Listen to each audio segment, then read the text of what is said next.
So what's up everyone and welcome back to our channel and another tutorial. Today we're going to see how to download Summertime Saga on Android.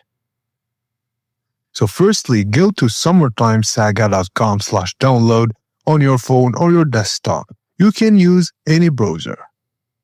If you selected a specific browser to download from unknown sources, make sure you enable installation from unknown sources. Choose a download listed under Android and download the file. They will all link to the most recent version of the game to download. Now when it's done, just open the downloaded file and install the game. Tap install and the file will make sure you want to install the APK before you continue. Tap open and Summertime Saga game is installed on your Android phone. And that's it guys. Thank you for watching and please don't forget to like and subscribe for more tips and tricks like this.